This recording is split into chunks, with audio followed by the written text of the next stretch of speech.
ہمارے چینل سے جڑنے کے لیے YouTube پر لمرا ایجنسی سبسکرائب کریں۔ دلے بسمل سبلتا ہے مدینہ یاد آتا ہے، کوئی جب نام پڑھتا ہے مدینہ یاد آتا ہے۔ جو حضرات کھڑے ہیں وہ میری بات بغور سماعت کر لیں۔ ابھی آپ کے پاس موقع ہے، بیٹھ جائیں ورنہ جگہ بہت تنگ ہے۔ اور یہ بات جان لیں، صرف آپ ہی نہیں، نہ جانے کتنے لوگ اس انتظار میں ہیں کوئی کھڑے اور ہمیں بیٹھنے کا موقع مل سکے۔ تو لہذا آپ کے پاس موقع ہے، جہاں جس کو جو جگہ ملے وہاں ادب کے ساتھ بیٹھ جائے۔ یہ نبی کی محفل ہے، نبی کے لاڈلے بڑے پیر غوث پاک کی محفل ہے کہ دلے بسمل سنبھلتا ہے مدینہ یاد آتا ہے، کوئی جب نعت پڑھتا ہے مدینہ یاد آتا ہے۔ دیار مصطفیٰ سے لوٹنے والا کوئی حاجی مجھے اجوا کھلاتا ہے مدینہ یاد آتا ہے۔ چلو مل کر کریں چرچا نبی کے شہر کا لوگو، سکون قلب ملتا ہے مدینہ یاد آتا ہے، سکون قلب ملتا ہے مدینہ یاد آتا ہے۔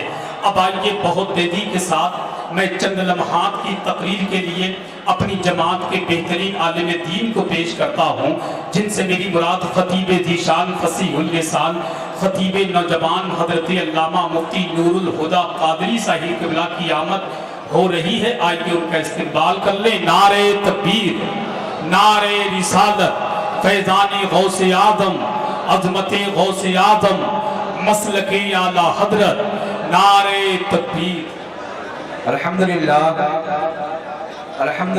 رب العالمین والصلاة والسلام علی سید المرسلین، اما بعد فاعوذ باللہ من الشیطان الرجیم، بسم اللہ الرحمن الرحیم۔ اليوم نختم على افواہہم وتکلمنا ایدیہم وتشہد ارجلہم بما كانوا یکسبون۔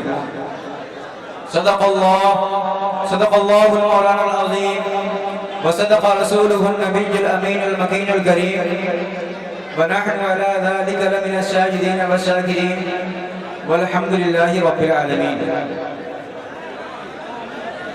میرے ساتھ مل کر پڑھیں الصلاة والسلام علیکہ یا رسول اللہ وعلى آلک واصحابک یا حبیب اللہ۔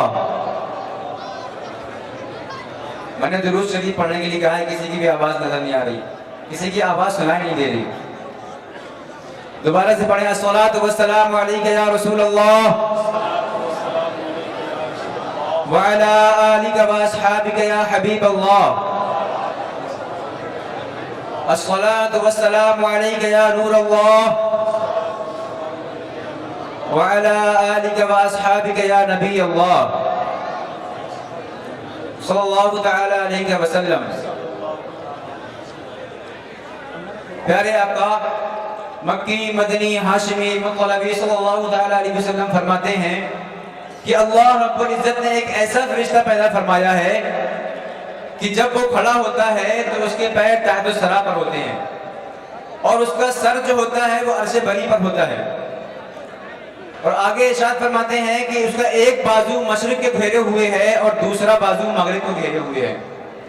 غور سے سماعت فرمائیں کہ جب دنیا میں زمین پر کوئی بندہ نبی کریم سرور کائنات صلی اللہ تعالیٰ علیہ وسلم کی بارگاہ میں درود پاک پڑھتا ہے تو اللہ رب العزت اس فرشتے کو حکم دیتا ہے کہ جا اور بحر نور پر غوطہ لگا۔ کیا فرماتا ہے کہ جا اور بحر نور پر غوطہ لگا۔ وہ فرشتہ غوطہ لگاتا ہے، غوطہ لگانے کے بعد جب کھڑا ہوتا ہے، کھڑے ہونے کے بعد جب وہ اپنے پروں کو جھاڑتا ہے تو ان پروں سے جو قطرات ٹپکتے ہیں اللہ رب العزت ہر قطرے کے بدلے میں ایک فرشتہ پیدا فرماتا ہے۔ اور آپ جانتے ہیں کہ وہ فرشتہ کیا کرتا ہے؟ آگے حضور ارشاد فرماتے ہیں کہ جو شخص مجھ پر درود پاک پڑھتا ہے وہ فرشتہ کل قیامت تک اس کے لیے دعائے مغفرت کرتا رہتا ہے۔ آئیے ہم سب مل کر ایک بار اور درود پاک پڑھتے ہیں۔ اللہم صلی علی سیدنا منبع العلم والحلم والکمال وآلہ وسلم، صلاۃ و سلام علیکہ یا حبیب یا رسول اللہ صلی اللہ تعالی علیہ وسلم۔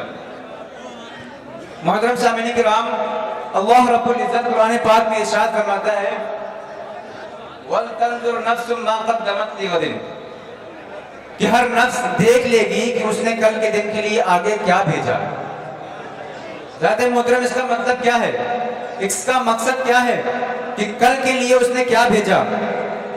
یہ ہمارے نامہ اعمال ہیں جو دنیا میں ہم کریں گے، کل اسی کا حساب و کتاب ہمارے سامنے ہوگا.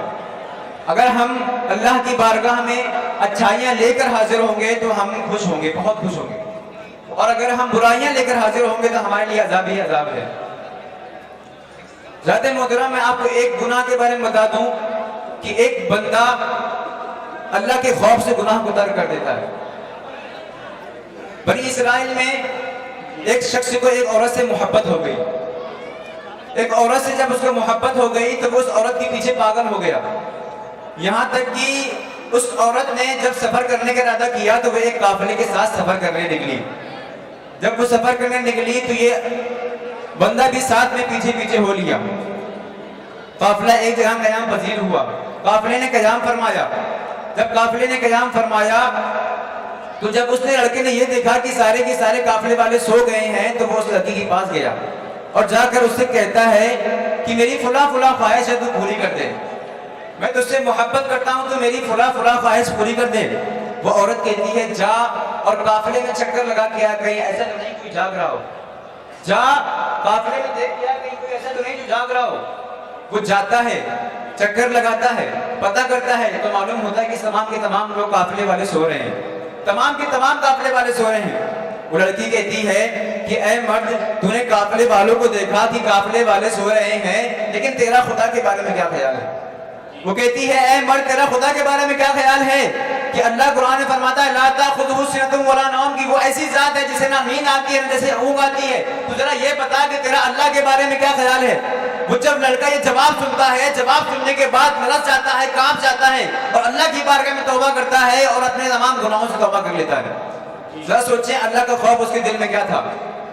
اسی طرح اگر آج ہم اپنے حالوں کو دیکھیں، آج اپنے آپ کو دیکھیں کہ آج ہمارا حال کیا ہے، ہم اپنا محاسبہ کریں، اپنی نفس کو جھانکیں، اپنی نفس میں دیکھیں کہ آج ہم کیا کر رہے ہیں. کل قیامت کا دن ہوگا، کل قیامت کا دن ہوگا، ہمارے حساب و کتاب ہو رہے ہوں گے. میں نے آیت مبارکہ پڑھی الیوم نختم علی افواہہم وتکلمنا ایدیہم وتشہد ارجلہم بما کانوا یکسبون، کہ ہم اس دن ان کے منہوں پر مہر لگا دیں گے کہ اگر وہ جھوٹ بولنا چاہیں گے تو جھوٹ نہ بول پائیں گے، بلکہ ہم ان کے ہاتھوں سے بات کریں گے، ہم ان کے پیر ان کے خلاف گواہی دیں گے وہ جو کل کیا کرتے تھے.